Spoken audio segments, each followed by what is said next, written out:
আসসালামু আলাইকুম রহমতুল্লাহি ওবরাকাতুহ। সম্মানিত দর্শক, বাংলাদেশে নতুন রাষ্ট্রদূত ব্রেন্ট ক্রিস্টেনসেন যোগদান করেছেন। বেশ লম্বা-চড়া এবং এত যাকে বলা হয় দৃষ্টি আকর্ষণকারী মার্কিন রাষ্ট্রদূত ইতিপূর্বে বাংলাদেশে কখনো আসেননি।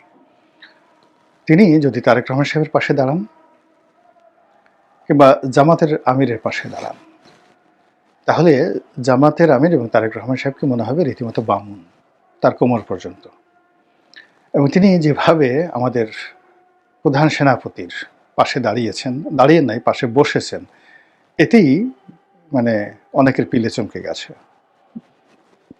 সেনাপ্রধান অনেক দূরে বসে আছেন। আমাদের তো সেনাপ্রধান বাংলাদেশে অ্যাভারেজ যে হাইট সেরকম 5 ফিট 5 ইঞ্চি বা 6 ইঞ্চি।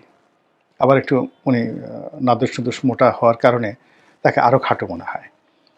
আর অন্যদিকে মিস্টার ব্রেন্ট ক্রিস্টেনসেন তিনি 7 ফিট না 6.5 ফিট, এটা নিয়ে আমার যথেষ্ট সন্দেহ আছে। আবার তার মধ্যে আবার বেশ মোটা-সোটা। তো কাজেই তার পাশে যদি সেনাপ্রধান দাঁড়াতেন, একটা বেজ্জতি কাণ্ড ঘটে যেত। লোকজনের কাছে আমাদের আর মুখ দেখানোর কোনো অবস্থায় থাকতো না। কিন্তু তিনি যেখানে গিয়ে ইতিমধ্যে দাঁড়িয়ে ছবি তুলেছেন। সেটা ইলেকশন কমিশন হোক বা অন্য যে জায়গাগুলো হোক, প্রত্যেকটা জায়গার ইজ্জত পাংচার হয়ে গেছে। আমাদের কেন জানি এখন রাষ্ট্র ক্ষমতাতে সুরঞ্জিত সেনগুপ্তর মতো ওরকম লম্বা-চড়া, তোফায়েল সাহেবের মতো এরকম সুদর্শন স্মার্ট রাজপুরুষ নেই, কিংবা হোসেন মোহাম্মদ এরশাদ সাহেবের মতো ওইরকম রাজপুরুষ নেই। ওনার যারা লোকজন ছিলেন, মন্ত্রী এমপি ছিলেন, সবাই লম্বা-চড়া ছিল। আর আমরা এখন কি বলবো, সব খাটো লোক পেয়েছি, বাট্টু লোক পেয়েছি।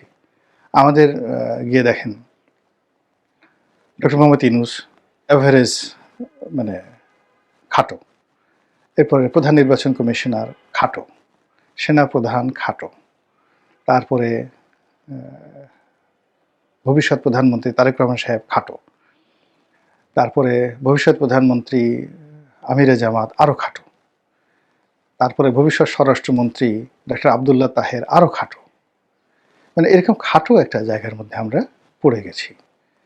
তো এই সকল খাটো রাজনৈতিক নেতৃবৃন্দ যারা আছেন, তাদের পাশে যখন এরকম ব্রেন্ট ক্রিস্টেনসেনের মতো সেই বিশাল দেহী লোকজন দাঁড়ান, এমনি একটা ইনফেরিয়র কমপ্লেক্স চলে আসে।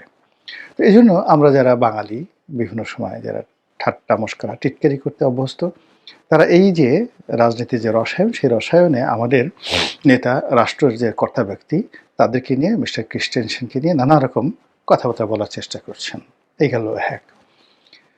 2 নম্বর হলো যে মিস্টার ব্রেন্ট ক্রিস্টেনসেন তিনি সাধারণ কোনো ব্যক্তি নন। একে তো মার্কিন রাষ্ট্রদূত, তার উপর ডোনাল্ড ট্রাম্পের রাষ্ট্রদূত, তার উপর বাংলাদেশের সমস্যা, তার উপর আবার তাকে বিশেষভাবে ট্রেনিং দিয়ে বুঝিয়ে শুনিয়ে বিশেষ একটা পরিস্থিতিতে বাংলাদেশে পাঠানো হয়েছে, যখন বার্মা অ্যাক্ট বাস্তবায়ন, রোহিঙ্গাদের সঙ্গে যুদ্ধ করা, তারপরে রোহিঙ্গাদেরকে পুনর্বাসন করা, রোহিঙ্গাদের মধ্যে যুদ্ধংদেহী যে গ্রুপ রয়েছে তাদেরকে দমন করা, এবং এই গ্রুপটিকে আবার মায়ানমারে নিয়ে মায়ানমার জান্তা সরকারের বিরুদ্ধে কাজ করা।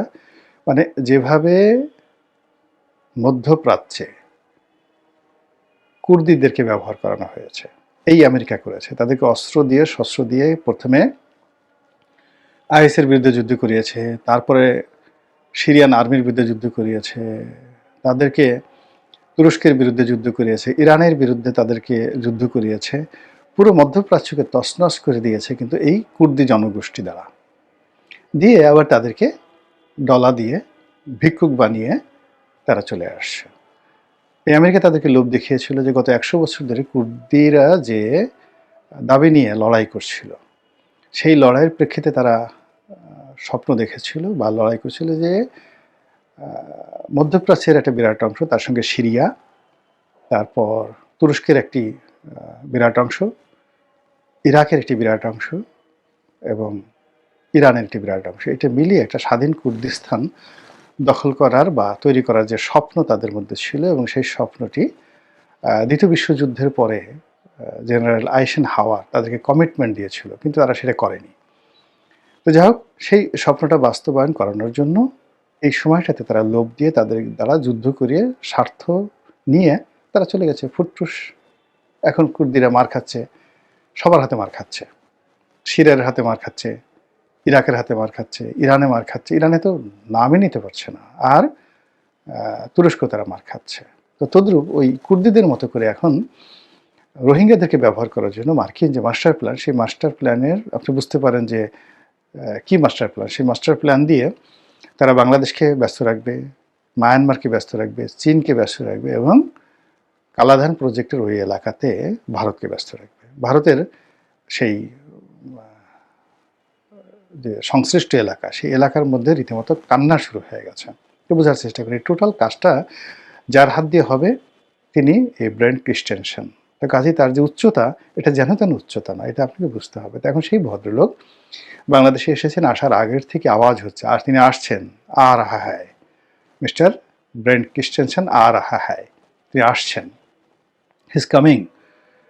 এবং যখন আপনি দেখবেন যে কারো আগমন নিয়ে প্রচুর যাকে বলা হয় প্রচারণা ঘটে, ধরে নেবেন তার হাত দিয়ে একটা সর্বনাশ ঘটবেই। বাংলাদেশে পিটার দিয়ে হাঁস আসার আগেও কিন্তু এরকম প্রচার চালানো হচ্ছিল যে বাংলাদেশের জন্য স্পেশালি ডিজাইন করে একজন রাষ্ট্রদূত আনা হচ্ছে। তো পিটার ডি হাঁস আসার সঙ্গে সঙ্গে কি নাম দেখেন তো, পিটার ডি হাঁস, সবাই বলে পাতি হাঁস। এবং সে যে কাজটা করে গেল বাংলাদেশে, বা এখনও যে কাজটি করছে, অকল্পনীয় না? তো পিটার ডি হাঁসের আসার আগে যেভাবে তোড়জোড় করেছিল বাইডেন প্রশাসন, তার চেয়ে 100 গুণ তোড়জোড় করেছে ডোনাল্ড ট্রাম্প প্রশাসন এই ভদ্রলোক আনার জন্য। এবং পিটার ডি হাঁস আসার আগে যারা ছিলেন তারা মানে এরকম দীর্ঘমেয়াদে বাংলাদেশে প্রায় 17 মাস বা 1.5 বছর কন্টিনিউয়াসলি মানে চার্জ দ্য অ্যাফেয়ার্স ভারপ্রাপ্ত রাষ্ট্রদূত দিয়ে আমেরিকা চালায়নি। কিন্তু মিস্টার ব্রেন্ট ক্রিস্টেনসেনের কার্যকালকে গ্লোরিফাই করার জন্য, গুরুত্ব দেওয়ার জন্য তারা এই 17 মাস ধরে তাকে ট্রেনিং দিয়েছে, তার নিয়োগ চূড়ান্ত করেছে, এবং করে তাকে সেইভাবে এম্পাওয়ার্ড করেছে, এবং সেই পাওয়ার নিয়ে তিনি এখন বাংলাদেশে ঘোরাফেরা করছেন। তার সেই বিশাল দেহ নিয়ে তিনি যার পাশে দাঁড়াচ্ছেন, মুহূর্তের মধ্যে সেটা ম্রিয়মাণ হয়ে যাচ্ছে। যেখানে যাচ্ছেন সেই জায়গার সর্বনাশ ঘটে যাচ্ছে, সেখানে একটা আতঙ্ক তৈরি হচ্ছে, একটা বিতর্ক তৈরি হচ্ছে, কেন, কি কারণে নির্বাচন হয়ে যাবে, এখন সব কিছু হচ্ছে, কেন এরকম হবে, এই জিনিসগুলো নিয়ে আলোচনা হচ্ছে।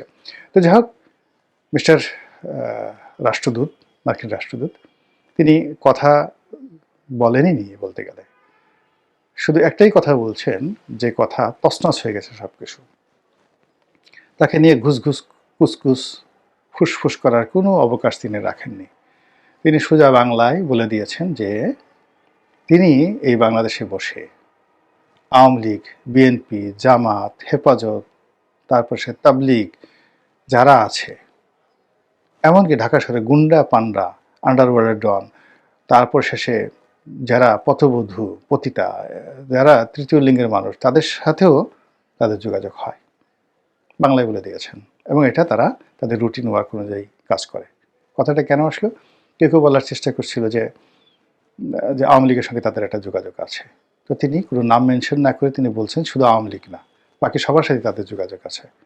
ফলে কি হলো, অন্যান্য যারা আছেন তারা চুপচাপ রয়ে গেছেন। এর কারণে যদি আমেরিকা খোঁটা দিয়ে বলে যে আওয়ামী লীগের জমানাতে তোমরা কি গোপনে এই কাজ করোনি, তাদের কাছে তো সব রেকর্ড আছে। ফলে পুরো রাজনৈতিক অঙ্গন তার এক বক্তব্যে চুপচাপ হয়ে গেছে। তা বোঝার চেষ্টা করুন যে তিনি কি কথা শিখে এসেছেন। আর আমেরিকা এমন একজন লোকে পাঠিয়েছে যে যাকে দাঁড়া করাইলে বাকি সব ছোট হয়ে যায়, তার যে উচ্চতা, এবং সেই উচ্চতা নিয়ে তিনি নির্বাচন কমিশনে যাচ্ছেন, সেই উচ্চতা নিয়ে তিনি চিফ জাস্টিসের কাছে যাচ্ছেন। ও আমাদের চিফ জাস্টিসও কিন্তু লম্বা না, তিনিও ওই আমাদের প্রধান সেনাপতির মতো ওইরকমই গাট্টা গুট্টা আর কি। তো যার জন্য যেখানে যেখানে যাচ্ছেন, যারা বুদ্ধিমান তারা মানে চেয়ারে বসে ওনার সাথে ছবি তুলছেন।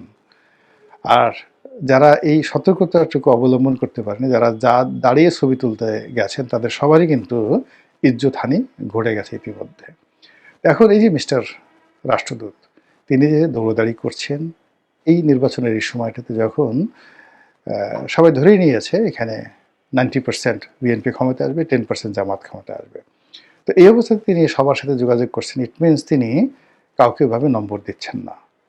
ইট মিনস তিনি যে এই মুহূর্তে নির্বাচনের যে ডামাডোল, সেই ডামাডোলকে তিনি গুরুত্ব দিচ্ছেন না। তিনি তার যে রুটিন ওয়ার্কগুলো করে যাচ্ছেন, সেই রুটিন ওয়ার্কগুলো দেখে আপনি কি বলবেন জাগো বাহে কণ্ঠে সবায়, কিংবা আপনি বলবেন পায়ের আওয়াজ পাওয়া যায়, অথবা আপনি কি বলবেন কিসের আওয়াজ পাওয়া যায়? নাকি শুধু দেখবেন তুমি আসলে বা তুমি গেলে শুধু চেয়ে চেয়ে দেখলাম, আমার বলার কিছু ছিল না? মহান আল্লাহ আমাদের সবাইকে হিদায়াত দান করুন এবং হেফাজত করুন। আসসালামু আলাইকুম ওয়া রাহমাতুল্লাহি ওয়া বারাকাতুহু।